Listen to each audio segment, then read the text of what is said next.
શહેરના રાવપુરા વિસ્તારમાં નર્મદા એપાર્ટમેન્ટમાં રહેતી એક બાંગ્લાદેશી યુવતી કે જે ફાર્મસીમાં અભ્યાસ કરે છે, મોહના મોન્ડોલે, તેણે આપઘાત કર્યો છે, એટલે કે સુસાઇડ કર્યું છે। ઇવન એટલું જ નહીં, સુસાઇડ નોટ પણ મળી છે અને તેમાં તેણે લખ્યું છે કે મને કોઈ ઉશ્કેરણી નથી, હું જાણું છું કે હું શું કરું છું, પરંતુ મારે આ કરવું છે। આવી એક સુસાઇડ નોટ તેની પાસેથી મળી છે। રાવપુરા પોલીસ મથકે આ આખો મામલો પહોંચ્યો છે અને આગળની તપાસ હાથ ધરવામાં આવી રહી છે। 20 વર્ષીય બાંગ્લાદેશી વિદ્યાર્થીનીએ ગળે ફાંસો ખાઈ અને જીવન ટૂંકાવ્યું છે। નર્મદા એપાર્ટમેન્ટના નવરંગ સિનેમા પાસે જ જ્યાં બાંગ્લાદેશી વિદ્યાર્થીની છે તે MS યુનિવર્સિટીની ફાર્મસી ફેકલ્ટી ખાતે પહેલા વર્ષમાં અભ્યાસ કરતી હતી। ગતરોજ આશરે 10:15 વાગ્યાના અરસામાં પોતાના રૂમમાં ગઈ। સપ્ટેમ્બર મહિનામાં બાંગ્લાદેશથી ભારત પરત ફરી હતી। તેની એક્ઝામ હોવાથી બીજી બાંગ્લાદેશી યુવતી તેની સાથે ગેરહાજર જણાવતા જ તે તેના ઘરે ગઈ। જ્યાં દરવાજો ખોલતા જ મિત્રોએ દરવાજો ખોલવાનો પ્રયત્ન કર્યો ત્યારે તો દુપટ્ટા વડે ગળે ફાંસો ગઈ અને લટકતી હાલતમાં જોવા મળી। પોલીસને જાણ કરવામાં આવી। પોલીસ દ્વારા આગળની જે તજવીજ છે તે હાથ ધરવામાં આવી રહી છે। સુસાઇડ નોટ પણ મળી છે। સુસાઇડ નોટમાં કોઈ પણ પ્રકારનો કોઈ પણ આક્ષેપ કે દબાણનો ઉલ્લેખ કર્યો નથી। ACP અશોક રાઠવા જે છે તેઓએ પણ માહિતી આપી છે।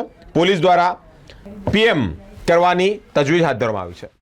મોહના ડોટર ઓફ મટોર કુમાર મેન્ડોલ, ઉંમર વર્ષ 20, જે નર્મદા એપાર્ટમેન્ટ નવરંગ સિનેમા છે એના લાઇનમાં રહેતી હતી અને ગઈ તારીખ 28/1/2025ના 22:15 વાગ્યા પહેલાં કોઈ પણ અગમ્ય કારણોસર છે પોતાના રૂમમાં છે એ ગળો ફાંસો ખાધેલ છે અને એના ફ્રેન્ડ્સ ત્યાં આવેલ અને પછી દરવાજો ખોલતા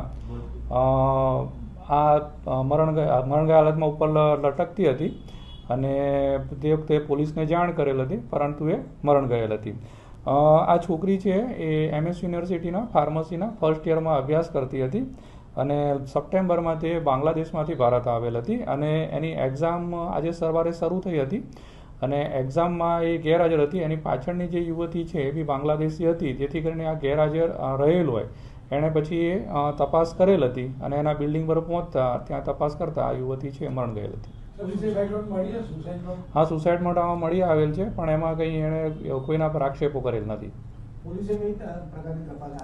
પોલીસે આમાં છે જે 7/2025 194 મુજબ AD દાખલ કરેલ છે। અત્યારે એનું PMની કાર્યવાહી ચાલુ છે અને આગળની તપાસ કરવામાં આવશે। જે સુસાઇડ નોટ છે એમાં જે જણાવેલ છે કે એ કોઈના પર આક્ષેપ કરતી નથી અને એના હેન્ડરાઇટિંગની સુસાઇડ નોટ છે। આગળનું જે AD છે એ દાખલ કરીને તપાસ હાથ ધરેલ છે। આગળ કંઈક તથ્યો આવશે તો આગળનું જોઈ જશે। એ હવે એ તો આગળની તપાસનો વિષય છે।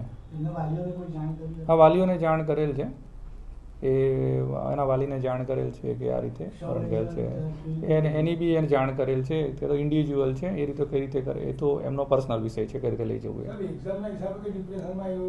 એ અમે કહી શકીએ નહીં કે એક્ઝામનું ડિપ્રેશન હતું કે શાનું ડિપ્રેશન હતું। બસ એ કંઈક બીજું જણાવતા નથી નહીં,